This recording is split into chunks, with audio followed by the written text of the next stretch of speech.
اللهم آمين. ربنا ظلمنا أنفسنا وإن لم تغفر لنا وترحمنا لنكونن من الخاسرين. ربنا لا تزغ قلوبنا بعد إذ هديتنا وهب لنا من لدنك رحمة إنك أنت الوهاب. রব্বুল আলামিন কোরআনে কারিমের মাহফিলে আমরা সন্ধ্যা থেকে গভীর রাত্রি পর্যন্ত বিভিন্ন ওয়াইজে তোমার কোরআন থেকে হাদিস থেকে আলোচনা করে গভীর রাত্রে আমরা হাত তুলেছি।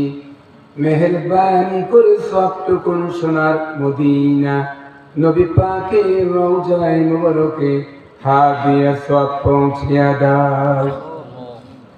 তাম পৃথিবীর মাটির নিচে যত মুমিন মুমিনাত ঈমান নিয়ে শুয়ে আছে আল্লাহ প্রত্যেকের আলোর পরে হাত দিয়ে সব পৌঁছিয়া দাও। এ মাহফিলের আয়োজন যারা করেছেন আর শোনার জন্য যারা এখানে এসেছেন, আয় আল্লাহ টাকা দিয়া পয়সা দিয়া সহযোগিতা সহানুভূতি যারা করেছে, কিয়ামতের দিন মুসিবতের সময় এ মাহফিল আমাদের সকলের জন্য নাজাতের উসিলা বানিয়ে দাও আল্লাহ রব্বুল আলামিন। এই মাহফিলের কমিটি রয়েছে, আয় আল্লাহ ভলান্টিয়ার ভাইরা রয়েছে আল্লাহ।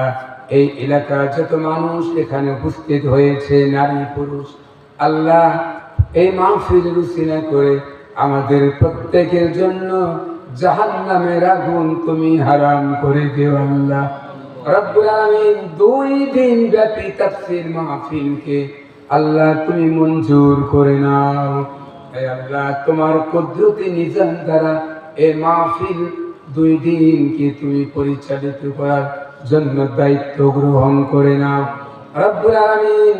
এক এক করে বিভিন্ন ওয়াজিন আলোচনা করেছে, আমরা শুনেছি, আমাদেরকে আমল করার তুমি তৌফিক দিয়ে দাও। হে আল্লাহ তাআলা উত্তরবঙ্গের ভিতরে শ্রেষ্ঠ তাফসীরকারক আল্লামা হযরত মাওলানা কারামত আলী নিজামী সাহেব আল্লাহ কোরআন হাদিস থেকে আল্লাহ বিভিন্ন ভাবে বিভিন্ন কৌশলে আমাদেরকে বুঝিয়ে দিয়েছেন। হে আল্লাহ আমরা আমল করতে পারি তুমি তৌফিক দিয়ে দাও। আল্লামা কারামত আলী নিজামী সাহেবকে হায়াতে তৈয়বা দান করো। হে আল্লাহ গোটা বাংলাদেশের বিভিন্ন জেলা উপজেলা এবং বিভিন্ন দেশে কোরআনের দাওয়াত দিতে পারে, কোরআন নিয়ে আলোচনা করতে পারে, তুমি তৌফিক দিয়ে দাও আল্লাহ রব্বুল আলামিন। গুনাহ করে করে জীবনটা বরবাদ করে দিয়েছি, গুনার বোঝা মাথা লয়ে ভিক্ষুকের মতো কাঙ্গালের মতো আসামির মতো তোমার দরবারে হানা দিয়েছি আল্লাহ। গুনার দিকে তাকাইও না, বরং চোখের দিকে আর মুখের কাকুতি মিনতির দিকে তাকাইয়া আমাদের সকলের তামাম জিন্দেগীর গুনাহ খাতা মাফ করে দাও রব্বুল আলামিন। কোন সন্তান যদি অপরাধ করে মা বাবা বাড়ি থেকে বের করে দেয়, সারাদিন বাহিরে থাকে, বন্ধু বান্ধবের বাড়িতে থাকে, সন্ধ্যাবেলা দরজার সামনে সে বালানারে আর বলে মা বাবা দরজা খোলো, সারাদিন কষ্ট করেছি খেতে পাই নাই, মা বাবা দরজা খোলো। আল্লাহ মা বাবা দরজা খোলে, সন্তানকে বুকের সাথে জড়াইয়া বলে বাবা বেয়াদবি করবি না, ভুল করবি না, লেখাপড়া করে মানুষের মতো মানুষ হ। রব্বুল আলামিন পিতামাতার চেয়ে লক্ষ কোটি গুণ মায়া তোমার বেশি আল্লাহ। তুমি আমাদের গুনার দিকে তাকাইও না, বরং চোখের দিকে আর মুখের কাকুতি মিনতির দিকে তাকাইয়া আমাদের সকলের তামাম জিন্দেগীর গুনাহ খাতা মাফ করে দাও। আয় আল্লাহ, আল্লামা দেলোয়ার হোসেন সাঈদীকে শহীদের দরজা দিয়ে দাও।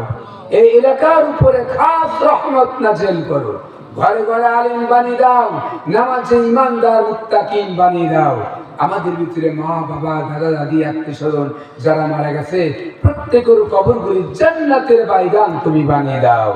আয় আল্লাহ, মানুষা আল্লাহ মাহফিল প্রতিদিন রাত্রে করতে করতে রাত্রিতে ঠিক মতো ঘুমাতে পারে না।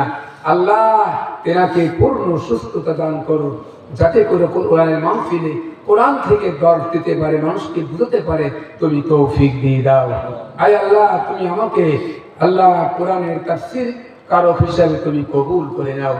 আমার ছেলে মাওলানা ফাইসাল আহমেদ, আয় আল্লাহ তুমি তাকে হেফাজত করো, হায়াতে তৈয়বা দান করো।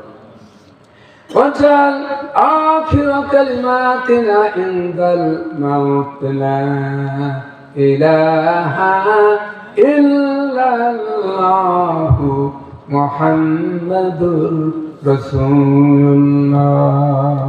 السلام عليكم ورحمة الله وبركاته.